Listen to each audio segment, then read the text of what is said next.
Welcome to computer YouTube channel, it's me Sushant Shrestha. आज हामी मार्ग इआरपीमा तपाईको बिलमा जस्तै बिल बनाउँदाखेरि बिल प्रिन्ट गर्दाखेरि डाइरेक्ट तपाईलाई इन्भोइस, एस्टिमेट, ब्याङ्क लेटर कुन प्रिन्ट गर्ने भनेर अप्सन सोध्यो भने त्यस्तोलाई डिएक्टिभेट गरेर डाइरेक्ट बिल प्रिन्ट इन्भोइस मात्रै निकाल्न सकिन्छ।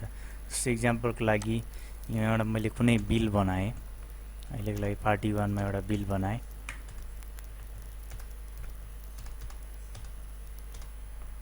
बिल बनाइसकेपछि तपाईको यहाँनिर सेभ गर्दाखेरि प्रिन्टिङ इन्भोइस प्रिन्ट गर्ने कि एस्टिमेट गर्ने कि ब्याङ्क लेटर गर्ने यस्तो अप्सनहरू सोध्छन्। अब यो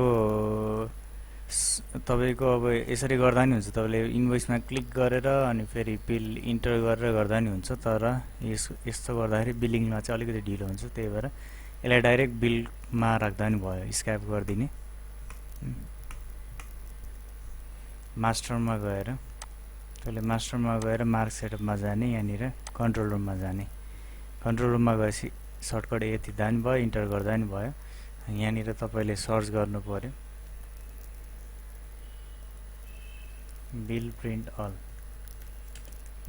प्रिन्ट अल भनेर सर्च गरिदिनु।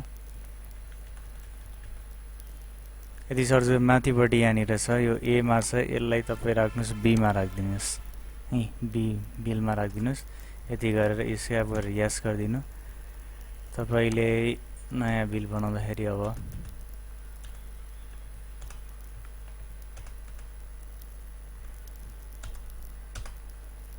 डाइरेक्ट तपाईको बिल प्रिन्ट गर्ने कि नगर्ने भन्ने आयो। इन्टर गर्दाखेरि बिल प्रिन्ट भयो, स्क्याप गर्दाखेरि स्क्याप भनेको ब्याक हुन्छ तपाईको। इन्टर गर्दा बिल प्रिन्ट भयो, स्क्याप ब्याक हुन्छ। एफले प्रिभ्यू हेर्न सक्नुहुन्छ तपाईले। हस् त, थ्यांक यू। आजलाई